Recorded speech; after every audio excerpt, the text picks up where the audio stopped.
লক্ষ লক্ষ মানুষ যারা গেছেন তারা কিন্তু যেমন মানে আর্থিক কষ্ট এবং আত্মিক কষ্ট দুটাই, অর্থাৎ শারীরিক কষ্ট এবং দেহের আপনার মানে আর্থিক কষ্ট দুটাই কিন্তু ইবাদত সেটাতে হজের মধ্যে পাওয়া যায়। কারণ আপনি প্রায় 6 থেকে 7 লক্ষ টাকা খরচ করে দেওয়া লাগবে হজে।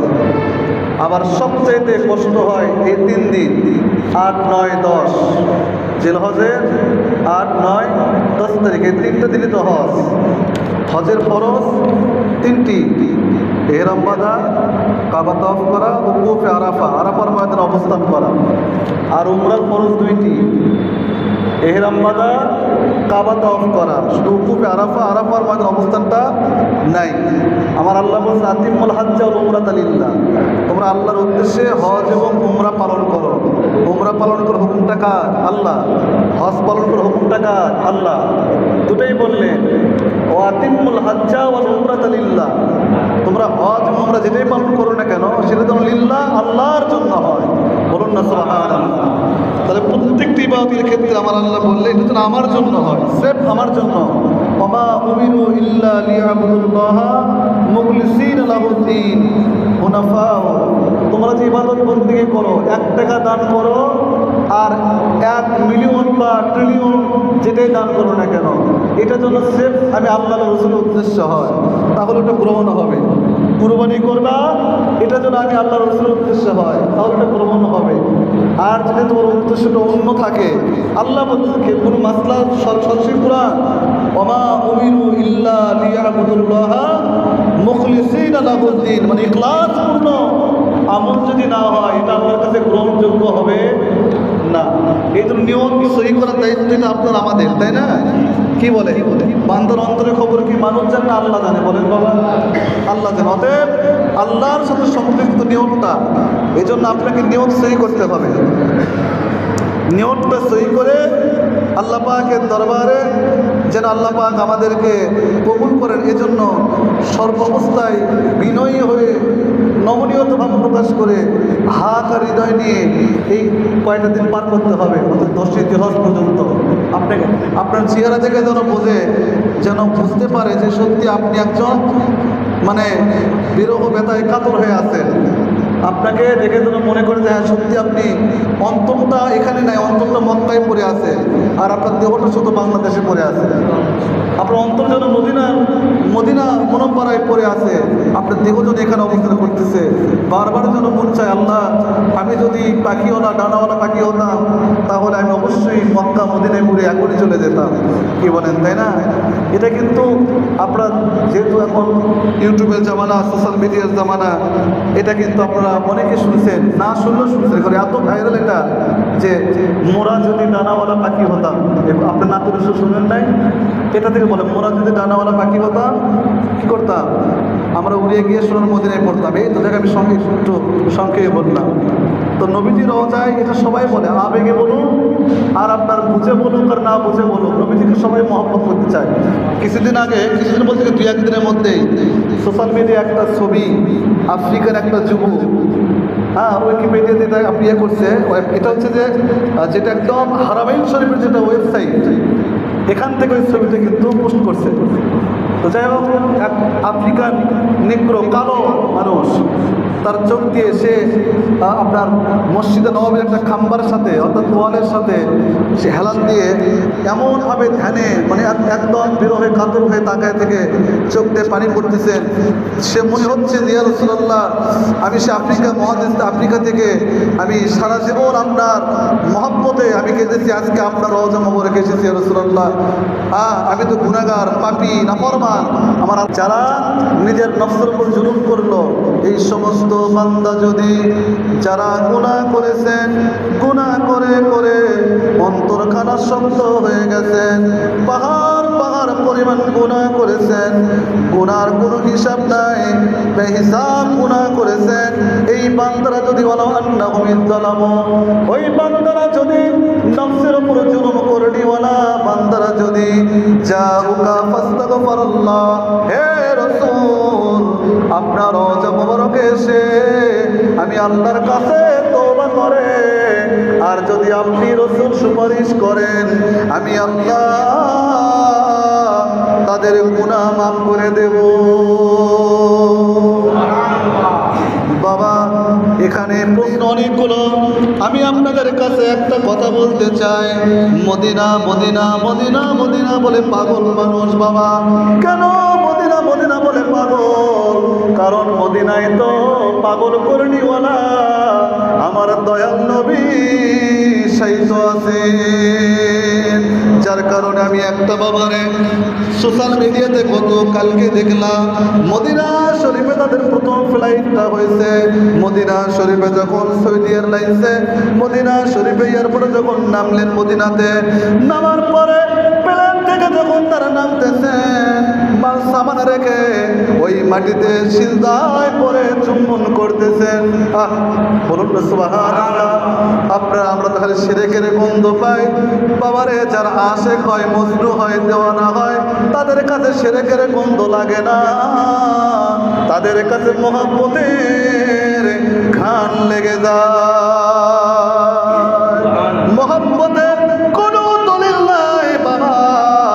যারা খালি শিরক শিরিক করেন জেনে রাখবেন তারাই শিরকের মধ্যে 24 ঘন্টার মধ্যে শত শত শিরকের মধ্যে হাবুডুবু খাচ্ছেন, কিন্তু বুঝতে পারে না নবীর মহব্বত ঈমান, নবীর মহব্বত আপনার জান্নাত, নবীর মহব্বত আপনার ইজ্জত বাড়ায় দেবেন, নবীর মহব্বত আপনাকে জান্নাতের আলা মাকাম দান করবে। আমি ওই দিকে যাব না। লক্ষ লক্ষ মানুষ বাবা আজকে মিনার তাবুর শহর বলা হয় যেটাকে, যারা আপনারা জান নাই দেখবেন বাবারে মিডিয়াতে বিভিন্ন ইউটিউব চ্যানেলে সার্চ দেবেন, সবুজ সাদা সাদা গম্বুজ, অনেকগুলো হাজার হাজার গম্বুজ দেখা যাচ্ছে। এই জন্য ওটাকে তাবুর শহর বলা হয়। মিনার ময়দান, যেখানে আপনার ইব্রাহিম সাল্লাম এবং ইসমাঈল সাল্লাম বাপ এবং বেটা যেখানে অবস্থান করে কুরবানি করার জন্য বেটাকে শোয়াইছিলেন, ওটাই হচ্ছে মিনার ময়দান। বলুন সুবহানাল্লাহ। ওই মিনাতে আজকে হাজী সাহেবরা অবস্থান করতেছেন। আগামীকাল আমাদের এখানে রবিবার হচ্ছে ইয়াউমুল আরাফার দিন। ও রবিবার আমাদের বাংলাদেশে 9 জিলহজ, ও রবিবার আরাফার দিন, ইয়াউমুল আরাফা, ইয়াউম মানে দিন, আরাফার দিন আমাদের এখানে, আমাদের বাংলাদেশে 9 জিলহজ। আরাফার ময়দানের তারিখটা কত? 9 জিলহজ, রবিবার। যারা রোজা রাখবেন রবিবারে আগামীকাল ভাত খেয়ে সেহরি খেয়ে রোজা রাখবেন। যদি এখন বলেন কেন রোজা রাখবো, এগুলো তো বিদআত। অবশ্য আরাফার ময়দানের কথা বিদআত বলতে সাহস নেই, কারণ একেবারে লক্ষ লক্ষ আপনার ইমাম বলেন, আল্লাহ ওলি বলেন, শুধু আপনার সাহাবা বলেন এবং শত শত সহি হাদিস দ্বারা প্রমাণিত আরাফার ময়দানে, হ্যাঁ আরাফার দিনটা হচ্ছে ঈদের দিন। বলুন সুবহানাল্লাহ। নবীজি বলছেন ঈদের দিন, আরাফার দিন ঈদের দিন। আর তাও যদি জুমার দিন হয় তাহলে ঈদ দুটো ঈদের দিন। বলুন সুবহানাল্লাহ। জুমার জন্য ঈদের দিন, ঈদে মিলাদুন নবী ঈদের দিন। বলুন সুবহানাল্লাহ। এটা অন্য আপনার আলোচনা, ওদিক যাব না। আরাফার দিনে যদি কেউ রোজা রাখে নিয়তটা সহি করে, আমার দয়াল নবীজি বলেছেন তাকে 2 বছর রোজা রাখার, লাগাতার রোজা রাখার সওয়াব দেওয়া হবে। জোরে বলবেন না সুবহানাল্লাহ। আর যারা আশিক বান্দা হবে, যারা আল্লাহ পাগল হবে, নবীর দেওয়ানা হবে, আরাফার ময়দান যেদিন হবে বাবাজি, আরাফার দিন হবে, ঘরের মধ্যে নির্জনে নিরালায় নিরিবিলিতে বসে লাব্বাইক ধ্বনি দেবে বাবা। তারা যেন অবস্থান দেহটা যেন বাংলার জমিনে থাকবেন, তার রূহটা যেন আরাফায় অবস্থান করবে। আমলটা করে দেখবেন কেমন স্বাদ লাগে বাবা। ওই আরাফার দিন আমার আল্লাহ হাদিসে বেশি, আরাফার দিনে এত বেশি গুনাহগারকে মাফ করেন, ওই দিনের মতো আর কোনোদিন আমার আল্লাহ গুনাহ মাফ করেন না। হাদিস আরাফার দিনে যদি কোনো বান্দা আরাফার ময়দানে দাঁড়ানোর পরে চিন্তা করে আমার তো অনেক গুনাহ মাফ হয় কি নাই, হয় কি নাই, হয় কি যেন হবে, এই চিন্তা করলেও সে কুফরি করে ফেলবে। এই চিন্তা করাটাও কুফরি। এই চিন্তা করাই যাবে না। কারণ আরাফার ময়দানে দাঁড়ালে আরাফার ময়দানের ওই ইজ্জতের বদলতে আমার নবীজির কদম মোবারক যেহেতু ওখানে পড়েছে, এই জন্য আরাফার ময়দান আরাফা হয়ে গেছে। বলুন না সুবহানাল্লাহ। শুধু বাবা আদম সালাম মিলনের জন্য তো এত পরিচয় নেই, এত মর্যাদা না। ওখানে নবীজি অবস্থান করে বিদায় হতে ভাষণ দিয়েছেন, এই জন্য আরাফার ময়দান এত মর্যাদা পেয়েছেন। বলুন সুবহানাল্লাহ। ওই আরাফার ময়দানে ওই দিনে যদি আপনি এখান থেকে যদি কান্নাকাটি করেন আল্লাহ কাছে চান, অবশ্যই আল্লাহ পাক আপনাকে আরাফার ময়দানের নিয়ামত আল্লাহ আপনাকে দান করবে, দান করবে। এটা একদম প্রমাণিত আমলের কথা আপনাদেরকে বলতেছি, ইনশাআল্লাহ করে দেখবেন কি শান্তি আপনারা পান। আল্লাহ তো এই কাম দান করে আপনি বাংলার জমিন থেকে আরাফার ময়দানে লাভবাহিক ধ্বনি শুনতে পাবেন। নাকি এটা মিথ্যা কথা বলো? মিথ্যা কথা? কোথায় সিরিয়া, কোথায় মদিনা?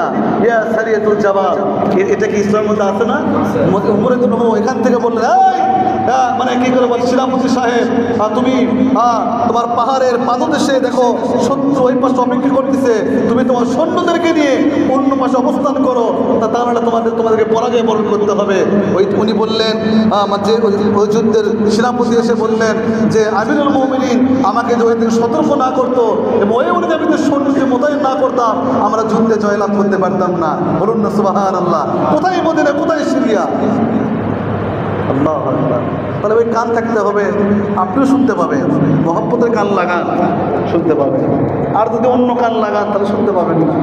মহব্বতের কান লাগায় দেখেন বাবা, আপনি বাড়িতে বসে থেকে আপনি আরাফার ময়দান লাভবাহিক ধরে শুনতে পাবেন। আল্লাহর কাছে আশা করা যায় না একদিন আরাফার ময়দানের ধ্বনিটা আমি শুনবো, আল্লাহর কাছে চাইতে থাকে। যাই হোক, যেটা বলবো বাবা, কোরবানি যেহেতু বাবারের সামনে এসে গেল, কোরবানির জন্য আল্লাহর কাছে এখন থেকে রোনাজারি করবেন, আল্লাহ আমার কোরবানি কবুল যদি না হয় মাওলা, আমার কোরবানি দিয়ে কোনো লাভ হবে না গোস্ত খাওয়া ছাড়া। আল্লাহ আমার কোরবানি আপনি কবুল করে নেবেন মাওলা। আমার কষ্টে অর্জিত টাকা মাওলা গো, আমি আপনার জন্য এখানে আমি আপনার জন্য আমি বিসর্জন দিয়ে দিলাম। আল্লাহ আপনি আমার কুরবানিকে কবুল করে নেবেন। যদি আপনি এরকম করে নাসরবান্দা হন, আশা করি বাবারে রক্ত প্রবাহিত জমিনে পড়ার আগে আল্লাহ আপনার কুরবানি কবুল করে নেবেন। একটু বাবারে পূর্বের দিকে যাই। ইব্রাহিম আলাইহিস সালাম যখন তার সন্তানকে শোয়া দিলেন, ওই সময় কত জমজমাতে বলেছিলাম। নতুন একটা ঘটনা শোনেন বাবা, আল্লামা বদরুদ্দিন আইনি রহমাতুল্লাহ আলাইহি উনি বাবারে এই ফালাম্মা আসলামা ওয়া তাল্লাকুল জাবিনের আয়াতের বাবারে ইনি এখানে ব্যাখ্যায় বলেছেন বাবা, ইব্রাহিম সাল্লাম যখন তার ছুরিখানা চালালেন জিবরিল আমিনকে আমার আল্লাহ বললেন, জিবরাইল তুমি তাড়াতাড়ি করে যাও, জান্নাত থেকে একটা তুমি দুম্বা নিয়ে যাও, জান্নাতি জন্তু দুম্বা নিয়ে যাও। জিবরিল আমিন আসমান থেকে যখন আসমানে অবস্থান করতেছেন আর মিনার ময়দানে ইসমাইল নবী মিনার প্রান্তরে বাবা শাহিদ অবস্থায় আছেন। ইব্রাহিম নবী চক্ষু বন্ধ করে চাকুটা হাতে ধরেছেন। জিবরিল আমিনকে আল্লাহ বললেন, ও জিবরাইল তুমি জোরে জোরে ধ্বনি দাও, আল্লাহু আকবার, আল্লাহু আকবার। এই ধ্বনিটা এখানে ব্যাখ্যায় বলেছেন বদরুদ্দিন আইনি রহমাতুল্লাহ আলাইহি, জিবরিল আমিন এই জন্য জোরে তাকবীর দিয়েছেন। ইব্রাহিম আলাইহিস সালাম যেন উপর দিকে একটু তাকায় যে কোনের মনে সংবাদ আসতেছেন। বলুন না সুবহানাল্লাহ, আল্লাহু আকবার, আল্লাহু আকবার। এই শব্দ শুনে ইব্রাহিম সাল্লাল্লাহু খুশি হয়ে বললেন আল্লাহু আকবার, আল্লাহু আকবার। এটা ইব্রাহিমের বাবার বাক্য, আর লা ইলাহা ইল্লাল্লাহ এই পর্যন্ত ইব্রাহিম সাল্লাম জোরে বর্ণনা করলেন। ইসমাঈল নবী বাবার কণ্ঠে কালেমা তাওহীদের ইকরার করে দেখে বললেন আল্লাহু আকবার, আল্লাহু আকবার, ওয়ালিল্লাহিল হামদ। বলুন না সুবহানাল্লাহ। এখানে আইয়ামে তাশরিক বলা হয়। আইয়ামে তাশরিকের দিন বাবারে 9 জিলহজ ফজর থেকে ফজরের নামাজ বাবারে ফরজ নামাজের পরে একবার বলা ওয়াজিব। আমার সাথে বলেন আল্লাহু আকবার, আল্লাহু আকবার, লা ইলাহা ইল্লাল্লাহ, আল্লাহু আকবার, আল্লাহু আকবার, ওয়ালিল্লাহিল হামদ। আবার আল্লাহু আকবার, আল্লাহু আকবার, লা ইলাহা ইল্লাল্লাহ, আল্লাহু আকবার, আল্লাহু আকবার, ওয়ালিল্লাহিল হামদ।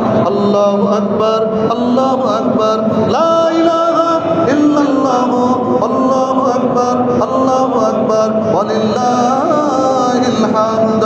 এই তাকবীরটা আপনারা পড়বেন 9 জিলহজ ফজর থেকে, অর্থাৎ রবিবার ফজর থেকে, রবিবার ফজর থেকে 13 তারিখ আসর পর্যন্ত।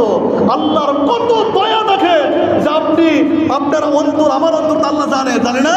আল্লাহ তাদের এত টাকাতে কুরবানি দেবে, আমি যদি তাকে খাওয়ার সুযোগই না দেই, আমার আল্লাহর কত দয়া দেখেন। আপনার বছরে 5 দিন রোজা রাখা হারাম, হারাম, হারাম। বছরে 2 ঈদের 2 দিন আর কুরবানি ঈদের পরের 3 দিন। বলুন না সুবহানাল্লাহ। আল্লাহ বলবেন তুমি খাও, তুমি আমার জন্য কুরবানি করেছো, তোমাকে মেহমানদারি করে আমি গোশত দিছি, তুমি পেট ভরে খাও। বলুন না সুবহানাল্লাহ। কারণ 13 জন তো আপনার আইমে বিজের রোজা, অনেকে তো বেশি আইমে বিজের রোজা রাখে, ওই দিন রোজা রাখলে তার গুনাহ হবে, হারাম, সে করতে পারবে না, করতে পারবে না। একটাই পুরোটাই তো রোজা করতে পারবে সে, কারণ সেটা তো 3 দিন পরে চলে যাবে। এই জন্য আপনাদের কাছে একটা কথা বলতেছি বাবা, কুরবানির যেখানে সেখানে, এখানে একটা আমাকে চিঠি দিয়েছেন, আমি সংক্ষেপ করে আপনাদেরকে বুঝিয়ে বলতেছি। আপনি যখন কুরবানি করবেন যেখানে সেখানে কুরবানি করা যাবে না।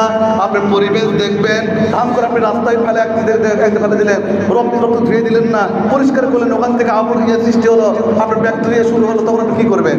এই জন্য ইসলাম ফাউন্ডেশন থেকে চিঠি লিখছে, এর মূল কথা এটাই মনে হয় আমার, দিলে মনে কয়েকটা করলাম, আমি দেখলাম যতটুকু আমার নজরে পড়ছে, এর মধ্যে এগুলো লিখছে।